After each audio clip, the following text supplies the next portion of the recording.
Hola, quiero contarles una experiencia que comenzó de una manera curiosa y que pudo terminar de la peor forma. Me llamo Alejandro. Tengo dos amigos de nombres Andrés y Jaime. Nos conocemos desde la secundaria y desde entonces hemos sido inseparables. Nos gustan prácticamente las mismas cosas, lo cual hace que divertirnos no sea para nada difícil. Juntos hemos planeado un montón de proyectos que nunca llegaron a buen puerto. Iniciamos una banda de música, un podcast y hasta un negocio pequeño en la escuela. Nada salió bien, ni siquiera nuestro último proyecto, del que hablaré aquí. Un año después de haber entrado cada quien a una universidad diferente, fui inspirado por las grandes sagas como Harry Potter o los Juegos del Hambre y llegué con una idea que, según yo, iba a cambiar el rumbo de nuestras vidas. Escribiríamos un libro. Tanto Andrés como Jaime se vieron interesados en esta idea. Y así, una tarde nos reunimos para plasmar en una hoja de Word todas las ideas que teníamos. La conclusión a la que llegamos fue que debíamos hacer un libro sobre una secta. Jaime era el que mejor escribía y el que tenía la ortografía impecable, así que decidimos que ese trabajo se lo llevaría a él. La trama de la historia en realidad nunca la establecimos como tal. Teníamos 1000 ideas en el aire, pero ninguna la aterrizamos porque lo que queríamos era primero dejar bien planeada la secta. En realidad, eran cosas bastante tontas las que se hacían en esa secta ficticia. Duérmete a tal hora, come tal día, haz deporte solo cuando haya luna llena, cosas sin sentido real. Nos volcamos tanto en eso que no dejábamos de pensar en normas que pudiera tener nuestra secta. Nos inventamos muchísimas de ellas, y cuando agotamos las ideas para las reglas más simplonas, empezamos a crear algunas más elaboradas y oscuras. Realiza X ritual los días 15 de cada mes, corta con una navaja tu mano y bebe unas gotas de tu sangre, mata animales y ofrécelas al Señor Oscuro. Cosas así clicheras a más no poder y sin significado que queríamos meter solo porque se verían malvadas. En fin, Jaime usaba todo su tiempo para pensar y escribir sobre la secta. De hecho, nos cancelaba las salidas que planeábamos por quedarse a continuar el libro. Al principio no nos molestaba, incluso pensábamos que era genial que se involucrara tanto en el proyecto. Quizá este sería el primero que saldría bien. Después de un tiempo, le insistimos tanto que nos volviéramos a ver que aceptó. Cuando lo vimos, notamos un cambio muy grave en él. Se veía demacrado. Él decía que era porque estaba muy metido en el libro y que ya estaba avanzando incluso con la historia. Nos pasó el archivo para leerlo, y lo que estaba escribiendo nos resultaba demasiado familiar. No somos tontos, sabíamos que el protagonista de la historia era él, y se suponía que se unía a la secta que habíamos inventado. Con el paso del tiempo muchas cosas fueron cobrando sentido, sobre todo los extraños hábitos que Jaime se estaba formando y que parecían ser sacados directamente de las reglas de la secta. Las heridas en sus manos que él afirmaba eran por accidente encajaban con los rituales que se suponía uno tenía que realizar para entrar en el culto. Por fortuna, después de un tiempo, este proyecto también fue un fracaso y creemos que Jaime ya lo ha dejado en paz. Al menos ya sale con nosotros como siempre lo hacía y no hemos visto más cosas sospechosas en él. Pero el problema de todo esto es que hay varias cosas que se supone que se hacen en el libro, principalmente relacionadas con la muerte. No creo que Jaime se atreviera a tanto en la época en la que estaba inmiscuido en esto, pero siempre quedará esa duda de qué tan lejos llegó para dar vida al libro y a nuestra secta.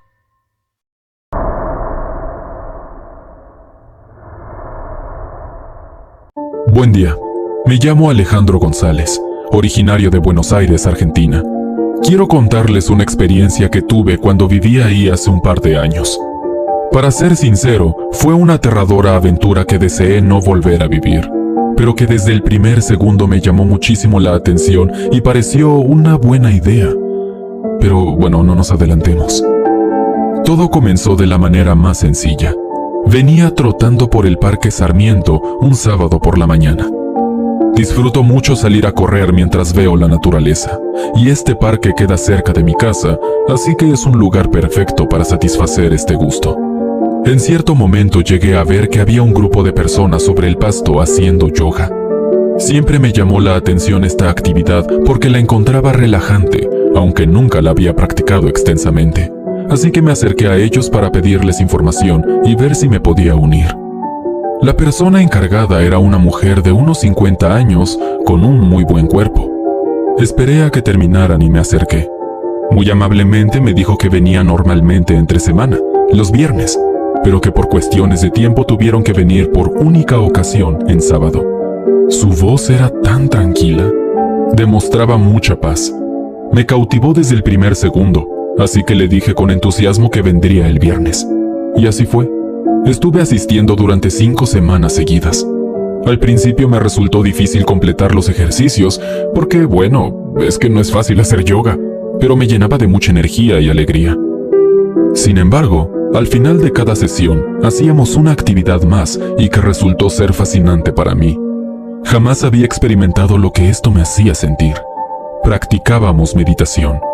Nos sentábamos y por unos 30 minutos cerrábamos los ojos y, siendo guiados por la dulce voz de la instructora, nos dejábamos llevar por los sonidos de la naturaleza, sus palabras y los mantras tan extraños que pronunciaba.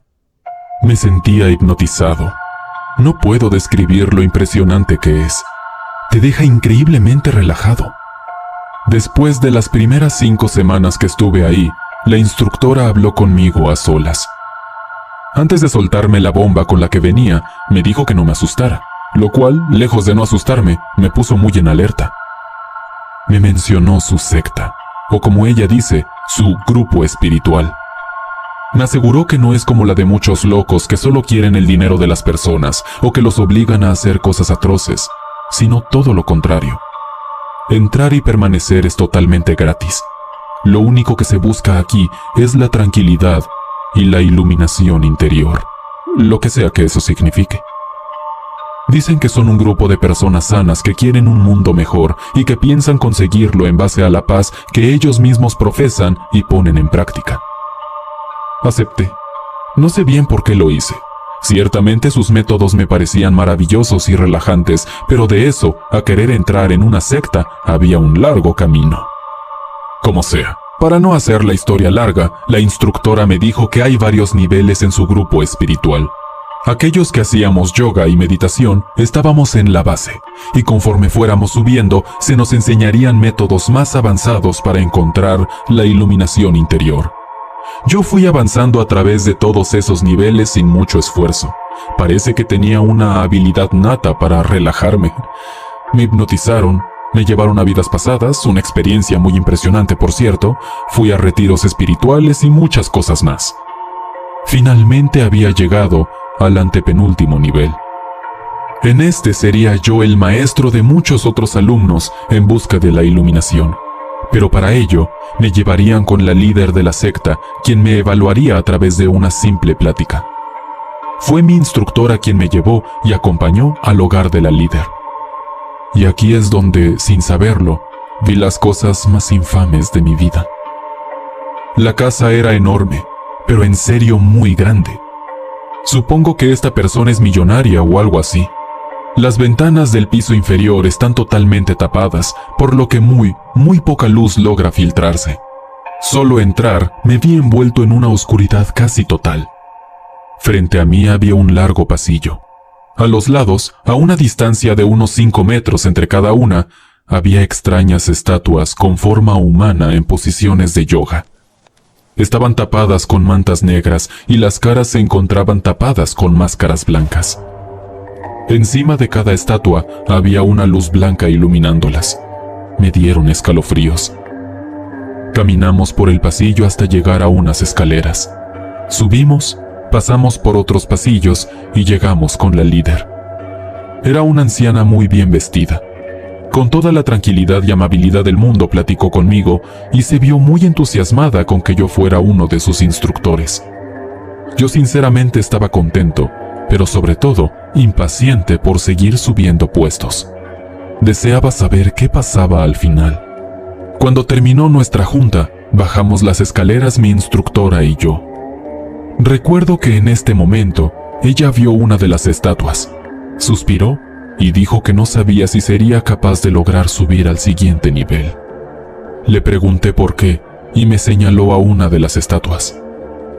«Ya estoy muy vieja para resistir tantas horas en esas posiciones», me dijo. No entendí muy bien a qué se refería y se lo pregunté. Ella rió y me explicó que estas no eran estatuas, sino personas que ya están en el penúltimo nivel.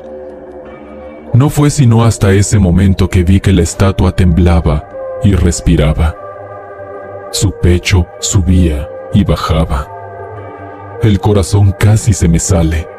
La instructora me dijo que cuando llegas a este punto en la secta, tu trabajo es entender el significado de la paz de la oscuridad para poder llegar a la iluminación.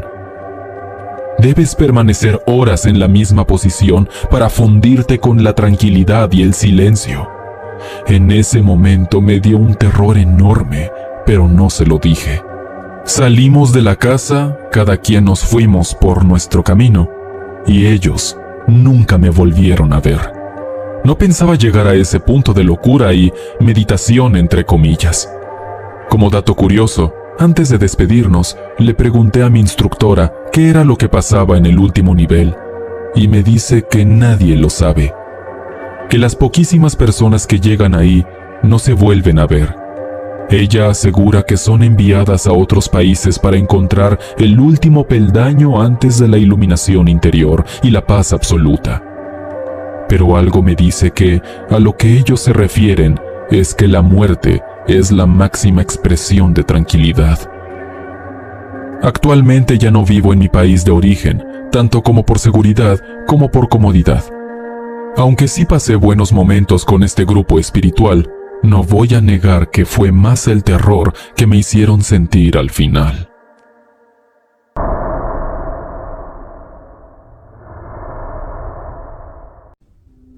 Buen día a todos. Quiero contarles esta vivencia que me sucedió años atrás. Soy una chica que desde muy pequeña ha tenido un don muy especial. Puedo sentir la presencia de entidades que no están ya en nuestro plano.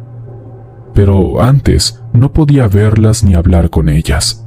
Fue gracias a unos contactos que quiero dejar en anónimo por su privacidad y porque ya no están operativas, que comencé a estudiar y a conocer más este mundo oculto. Estas personas eran un grupo de mujeres que se reunían para dar a conocer algo que llaman la palabra de los muertos. En un principio parecería que es algo puramente maligno, pero no tiene nada de malo. En realidad, es solo una especie de escuela para poder hablar con aquellos que ya se han ido. No es ninguna farsa como muchos de las supuestas adivinas o videntes que te ayudan a contactarte con algún ser querido y se inventan todo lo que dicen. Estas mujeres, que se hacen llamar las lenguas de Mictlantecutli, tienen varias reglas que hay que seguir para poder hablar con los muertos. Entre algunas de ellas están las siguientes. Primero, debes estar consciente de que esto es real y debes creer en ello. Nunca tomártelo a broma o puede salir mal. Segundo, nunca contactes a seres con una vibra maligna. Tercero, siempre deja en claro a la entidad que ella ya no está en este mundo. Cuarto, nunca intentes ayudar o inmiscuirte en los asuntos de los muertos. Quinto, cuando hables con ellos, míralos directamente a los ojos o nunca sabrán que hablas con ellos. Ahora viene lo más inquietante y que seguramente a la mayoría le haga replantearse muchas cosas. Muy posiblemente tengas a un muerto atado a ti. Una atadura es cuando un fallecido tiene algún tipo de cuenta pendiente contigo. Según lo que aprendí aquí, si hay un asunto o ciclo no cerrado, te estará acompañando cada segundo hasta que puedas liberarlo tú o esa entidad. Por ejemplo, vamos a suponer que estás en matrimonio con otra persona, pero tienes muchos problemas. Infidelidad, violencia, odio, lo que tú quieras. Si la persona o tú mueren, quedarás con una atadura con esa persona hasta que uno de los dos pueda resolverlo, ya sea encontrando la paz, perdonando o lo que sea que se necesite. Gracias a esta secta, aprendí a no solo a mejorar mi red sensorial para poder sentirlos, sino que además aprendí a hablar con ellos. Ahora sé que muchos quieren escuchar alguna experiencia sobre este tema, así que aquí les va. Un día, mientras iba de noche a la casa de mi abuela, me topé con un hombre sentado en una banca. Su rostro demostraba pura tristeza y melancolía. Cuando estoy cerca de ellos, siento muchísimo frío y comienzo a sentirme un poco mal. Esto se debe a que estas entidades perdidas inconscientemente tratan de tomar tu fuerza vital para seguir existiendo en nuestro plano. Me le acerqué y le hablé como si le hablara a cualquier persona, pero en un principio no me hizo caso. Me puse justo frente a él y lo miré a los ojos.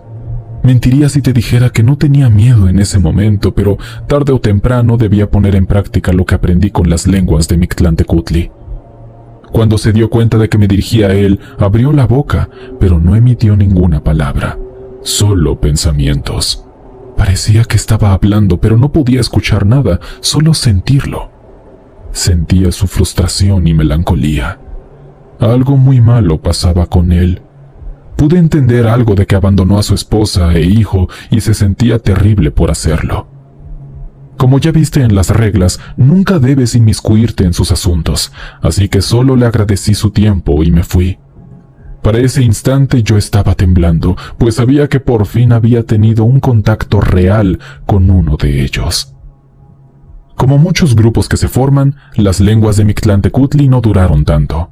Entre que la gente creía que era pura brujería y luego el desinterés crónico de las integrantes, se separaron, pero me dejaron mucho aprendizaje que sigo utilizando hasta el día de hoy.